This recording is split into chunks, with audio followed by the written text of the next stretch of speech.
All right, man. You ready to talk about the power of AI? I'm not. I'm very tired, but we about to deep dive. Let's do it. So you brought this up as a topic. There's a couple things floating around. Mm-hmm. There's a lot of things floating around with AI right now, right? There's like three different aspects. Like I want to focus on music for sure. For sure. Yeah. But like there's what's happening with like ChatGPT and like text-based AI stuff, right? Yep. There's what's happening with images, like programs like Midjourney and DALL-E, like that image of the Pope wearing Balenciaga that went viral, right? We got that kind of stuff. And then we've got what's happening with music. There's been a couple of examples. I think the biggest one was that fake Drake and Weeknd record, right? Yep, by somebody literally named Ghostwriter. Right. Well, even before then, because the original iterations that were maybe a month before this came out were like people were taking pre-existing songs and making other people sing them. So it was like Kanye. There's one where it's like, Biggie does. It's like someone has Biggie doing like New York State of Mind or something like that. I saw somebody did. They had Michael Jackson do "Masterpiece." I'm About It. So little stuff like that. But when this Ghostwriter song came out, it was a little different. And I think, go ahead. No, go ahead. So why was it different for you? Well, it was different. Well, it wasn't different for me. It was different in how it was created because the original iterations were literally just like almost like just voice changing technology. So even like some of the way that the voices would pronunciate words was wrong, or pronounce words or enunciate words were wrong. So it sounded like a computer generated, like modified thing. Whereas this person started a trend where these are people writing songs from the perspective of this artist and then using the technology to turn the voice into, and so much so it sounds largely like it came from the artist. That is causing uproar in the community. I think like the fact that we're calling this AI is bad. Okay. It's not because to me, like I think it's much easier if you think about this, especially on the music side, but like it's mimicry is what it is. That's right. Right? Mm-hmm. Very incredibly sophisticated mimicry. But like all the chat stuff, that's because like for ChatGPT, like that is a language model that has been trained on just all this text. And so it's really good at understanding like formats of things. So like you can say like, turn this like paragraph into like a press release and it will, because it knows what press releases are supposed to be like. And if you're trying to write a press release, you're probably not thinking about that as like, oh, I'm making the most perfectly crafted press release on the planet. You just want to write the dang press release. So it's perfect for that kind of stuff, right? Yep. For these image, quote unquote, AIs, they've all been trained on images that exist in the world. And we got to talk about like the copyright implications of all this stuff and everything else. Listen. But it's all trained on stuff. And so this quote unquote AI for music, to me, it's the same. It's not that dissimilar where it's like, yes, you're training technology on people's voices. But like you said, for that Weeknd and Drake record, quote unquote Weeknd and Drake record, somebody had to write it and actually not just write it, but then sing it or rap it in a flow, in a cadence that is going to work for that voice because it kind of sounds like them. They're just mimicking them. That's right. And I mean, a better way of saying about it is it's a bootleg record. For sure. Like in every sense of the word, right? Like if you like the stereotypical, like you go to New York, you take the bus down to Chinatown, and like you see all the sellers out there and they've got like fake purses. That's exactly what this, it's the same thing. It's right. Yep. Rising sneaker rap culture. But and all that stuff right now. Yep. But we call it AI. And it's like, oh, well, this is interesting. It's like, all right, it's mimicry, which is interesting. Yeah. But I think what happens, people see these headlines and they think that like a computer with no human intervention Right. spit out this song. And it's like, that is not what happened at all. For sure. It's still fascinating technology with a ton of implications that we got to talk about. Yes. But the branding is not only misleading, but it's also big tech, and just tech in general has a really great way about them where they will like put branding on things that should be unethical or illegal. But like you put it under the umbrella of a technological innovation and people are fine with it. You know what I mean? Or they're like, they're interested in it because it sounds high tech, and it's like, no, that's just illegal. You know, like Uber really had everybody out here thinking of, it's like, no, here's what you're just not paying drivers enough. That's like, Right. maybe it's not illegal, but it's unethical. Like you're trying to run sweatshops or you're trying to do this, that, and the third. It's like, but it's tech, so it's different. You know what I mean? Right. Yeah, it's. I think what's really interesting about it. Oh God, where do you start? Is how sophisticated it got and how quickly it. I guess how. I don't know if I want to have that conversation yet, because I think the branding. I think the branding comes from people not understanding it. So yeah, because the move that you're right. The leaps are happening quickly. Yes, the leaps are happening very quickly. So what happens is everything falls under this AI umbrella. But it's like the way, if you use not only just Chat GPT, but like the one I saw that was really interesting was like Jasper. So a friend of mine did like a demo of Jasper for me, and I was like, oh, this is incredible. But yeah, to see that sort of technology, but then also to see it affect the music space. I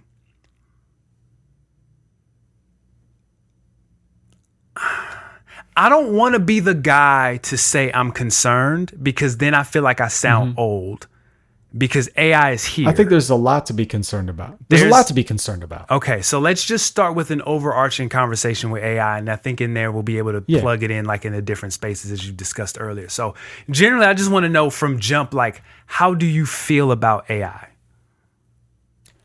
I feel like it's a tool, and like, you know, tools are going to be used and abused. Absolutely. Right. And the ways, and like, I think what's going to be fascinating is like the new kinds of careers that will be created. Yes. The things that will get eliminated, but the things that will be totally different. Like I had this thought. I was thinking, you know, I like to prep for the show when I'm doing all my other chores, right? I'm always thinking about CRS on the days when I record. I'm sitting there, I'm grilling for dinner tonight, and I realized, you know, I bet we're going to get either companies or maybe even individuals who specialize in creating AI voices. Okay. Oh, yeah, that's already here. I've seen that technology for sure. Where it's like, because to me, folks who are going to want this tech are labels and streaming services, right? So, okay, so Spotify. You're making leaps. You're making leaps. Am I going too far down the road? It's cool. We here now. Go ahead. Like Spotify spent a ton of money to buy exclusive podcasts, to bring podcasts on their platform. Why? Because they just want you to listen to Spotify. Absolutely. They don't really care. In fact, they prefer if you don't listen to music, because they don't have to pay podcast listeners royalties. Like podcast producers, like you can listen to Clock Radio Speakers on Spotify. They don't pay us anything. They don't pay us anything. Only our wonderful, amazing Patreon community. That's right. That's right. So if you think about like whether, you know, people just will put Spotify on almost like background audio while they're working or doing whatever. So I don't think we're that far really from a world where it's like Spotify owns, or maybe a label owns, of certain voices. that kind of sound familiar, but not exactly. And because Spotify already algorithmically recommends artists to you, they know you listen to Drake, they know you listen to The Weeknd. So here's a Spotify exclusive artist that kind of sounds like a hybrid of them. Doc, remember like 2 years ago when the record labels were signing algorithm rappers? That wasn't even 2 years ago. It was last year. Yeah. And the pushback that the labels got, how this was the worst thing in the world. How could you? How dare you? This is indicative of the algorithm, all this stuff, right? People were offended. Yeah. Here we are a year later, and it's the same technology. You just hide it in fake Drake records and fake Kendrick records and fake Kanye records. You make it because it sounds like magic, and it's impressive, right? And so people are excited by the fact that it's impressive. Is it impressive though? Because I think it's. I mean, as a technological trick, I think it's like, oh, this is fascinating. For sure. I sent you a clip right before we went live where Timbaland produced a record for Biggie, right? Yeah, we got to talk about this. And I was like, wait a minute. Because that pocket, whoever wrote that verse, that pocket that they wrote for Big was nuts. And it was like, and we recently talked about this on the show. Like, man, Big was murdered right before. I've been in this real heavy like 96, 97 like R&B hip hop bag. And it was like that shiny suit, that bling bling era, like all that stuff, like Big and Pac missed all of that. Big L missed all of that. And it's unfortunate. This allows those hypothetical what ifs to exist to a degree. I forgot the other point that I was going to make originally. That's what I was going to say. Because that instance, it is impressive. Right? Yeah. Okay, here we go. I'm glad. All right, there we go. For me, a lot of these like fake Drake records are not good. Yeah. No, they're not good. They're not good. Like, I can tell that there are very small intricacies that Drake does that these people who are writing for him do not know how to mimic. Yeah. For sure. And I want you to get into this bag. It's also indicative of how generic music is right now. Well, sure. And I think like the people who are afraid, who look at this as like, oh, AI is going to like take jobs away or is going to like remove the importance of artists. Like I like thinking of this as like mimicry technology because it can only mimic what exists. Right. And so again, like if you're creating music that is just like other music that exists, then yes, somebody could do something similar enough. Like I do think that that the rise of technology like this, I could see a world where like we get to a point where there's like maybe some people really try to go left. Oh, right. Like I 100% think that's going to happen. I think the next genre of music that evolves, that's like the thing that precedes hip hop is the next like thing. It will come from technology, 100%. Yeah, but I think it'll be like, it's still people who are using it, Absolutely. right? It's just the difference is like the people who are, it's just like, it's people you can't see who are doing it, right? Like, I think that like the like gorillas, the Timbaland and Biggie thing that you sent me is fascinating because like, it immediately, I can't believe I hadn't thought about this, but it's like, oh my God, of course, estates of deceased artists are going to look at this. Listen. And somebody's going to pull the trigger. Listen. That's a fact. On something. That's a fact. It's happening. It's happening. They're literally news. I'm glad you said that. News literally just came out a few days ago where I think Pop Smoke's producer shared or someone shared a DM or whatever, DM got leaked, where he said, yo, there's no more Pop Smoke music available, like the label. And we talked about that, like, yo, he couldn't have recorded that much music. Well, he didn't. It all got used up. You don't think the estates of, God, Stack Bundles, Big L, Aaliyah, well, probably not Aaliyah, they just got on streaming, but because I'm thinking in my mind, I'm like, yo, eventually someone's gonna play ball. Like, there's all this pushback right now. Someone's absolutely going to play ball. And when they play ball, it's going to come down to, it feels like the same way you have to clear a sample and pay a royalty. That is absolutely what will happen with people who make these songs. Because right now, if we did this right, like hypothetically, we could have a Sean Price verse on Armand and Doc 2, right? You know what I'm saying? And all we would do is just pay the estate, or we would clear it with them, pay the estate, and then like they get a royalty and publishing off of the song that we hypothetically do with this Sean Price verse. No different than clearing a sample for a beat that you make. I think that's an interesting question. I'm not convinced that current copyright actually covers this situation. It doesn't. So Sean Price didn't write this. He's not going to write this hypothetical verse.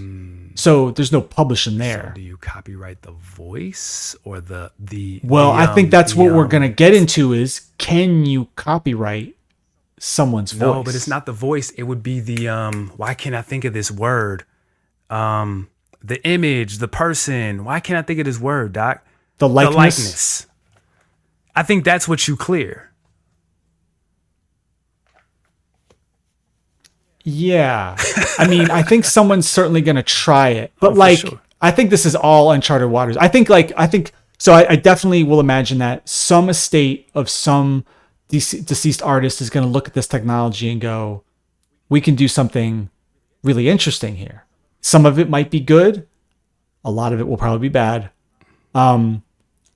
I could see a world where as artists age, they use this to create songs that sound like when they were young. Oh, Jesus. Okay. Yeah.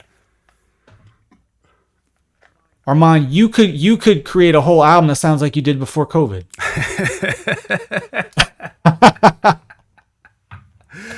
Oh, God help me. Absolutely not. But you're right. You're right. It's similar to, it reminds me of like NBA 2K, where you can play as like different iterations of teams. So I could play as Michael Jordan from 1992, or I could play as him from 2003 on the Wizards. It's whatever I choose. Listen, Kanye already has them joints doing punch-ins and pretending to basically be Kanye on some of these records. It changes the ghost. So instead of like getting references of Biggie rapping like Lil Kim, like now you just, it could be, here's my reference, and by the way, I use the AI voice of you, so this is actually what you might sound like. What do you think? 100%. Because I was gonna say, we're talking about estates of artists who've passed. What does this mean what does Drake do with this? What if the feedback? What if Drake drops another album and the feedback is, well, I prefer aidrake to the real Drake? What does he do with that? Does that damage, his career? Does that damage his reputation? Does he play along? Does he play ball? Does he do something legally? Because you can't stop this. It's here and it's moving rapidly. Yeah, I mean, I think like, because it's still requiring somebody to write and record, and then you're doing the replacement. Once we make the leap to where that human intervention is not required, where like you have an AI, like maybe you give an AI some prompts and some programming, but then it is auto-generating coherent songs with structure. Like we're not there yet. When that leap happens, that's a look in the mirror kind of leap for a lot of artists, for sure. We're not there yet. So now we're looking at, to me, where it's like, I don't know, like, maybe Drake could use this because I don't know. I don't feel like Drake's bottleneck isn't like, it's not that he doesn't want to do the verse. You know what I mean? Like creatively as a rapper, I don't think that that's necessarily the real bottleneck. You know what I mean? Yeah. It's not like that's a real problem. I think the idea of like using AI voices for like when you're trying to do references is a really fascinating idea. Yeah. I mean, I think there's all kinds of things that we just don't even know, that we can't even see it, that's going to happen here. Right? Yeah, go ahead. Are you still talking? My bad. The last thing I was going to say is where this gets really super fascinating is like, imagine if you're just a songwriter, you know how to write, maybe you know how to produce, but you don't know how to sing. All right. Armand, we got the Brian McKnight 1992 AI voice loaded up. Why you this is a hell of a time to bring up Brian McKnight. I forgot. Duh. This is not the week to bring up Brian McKnight. Scratch that. We're gonna go. Just go loop. We're gonna go 1990 Johnny Gill. Ooh. Right? We got his AI voice loaded up. And Armand, now you're gonna have to sing your reference. It's gonna be bad. We know that, but that's okay. Because you're just getting the raw material down. Maybe you tweak it with auto-tune a little bit just to get the runs and all that stuff correct. You apply the AI voice. There you go. Now you've got yourself a little hook, right? Wow. Because you can see how, we have sample packs. You can have AI voice packs. 100%. Where it's like you pay us the upfront fee and maybe you have to put us in the credits, but we're going to have AI voices for you to use to replace your own. That's right. There's going to be lots of like ways that people will be able to use this technology creatively. Right now, there's a lot of flashy stuff to get people's attention. I'm curious, like, what does this enable people to do that I'm not even thinking about yet? There are kids right now just tinkering with this stuff on their setup. And I attended a town hall maybe like 3 or 4 months ago that COSI, our science museum, put on. It was about AI, and we had a data scientist there who works with AI directly. And one of the many very concerning things he said, besides you should be concerned about AI because I'm concerned about AI, was that the technology was moving faster than they had anticipated as it learns and adapts. Of course it does. So when you say we're far away from, some of these like, more like complicated ways to use it to create art, I don't know if far away is a year. As fast as this is moving. Yeah. It'll be like, well, because what I'm talking about isn't like the quality of AI voice will get better and better and better quickly, for sure. Mm-hmm. What I'm talking about is like taking all these separate steps that are still done manually and to have them start to finish. Like, but I still think we're a little ways away from that. That is, bro. I hear you. I hope so. Yeah. I don't know, dog. This stuff is moving really, really, really fast. And I know we were talking. I heard people say automation was going to be in the job industry by like 2026 or something like that. The way this is moving, I don't know if it's going to take that long. I don't know if it's going to take. I don't know. I think that this really, hopefully, is like it is a tool. Like so things will just change for sure. Like as it always does with technology. For sure. You know what I mean? Like, a lot of like, 40 years ago, somebody who had like my kind of job, I would have had an assistant or a secretary. That's right. Most people, like, if you're like a CEO, you have an assistant. Right. A university president has an assistant, but like most quote unquote white collar office workers, they don't have assistant secretaries because all that stuff, you use technology to just kind of do all that kind of stuff. Yep. You type your things, you send message, whatever, and you do. The volume is because we have technology. Like it's way more than it was, right? So like, absolutely. To me, these are all tools that people will use for the stuff that is routine. Like that's what I think is interesting. It's like, okay, well, what if I didn't have to worry about writing that kind of super routine stuff? What could I actually spend my time doing? Now, of course, people are, companies will use this and they'll try to, some companies going to try to like cut some whole line of job and say, we'll just replace with they AI will. and we'll see what happens. But companies do that anyway. Yeah, I mean they're doing it right now with all the DEI and, and tech jobs, but that's a whole other conversation.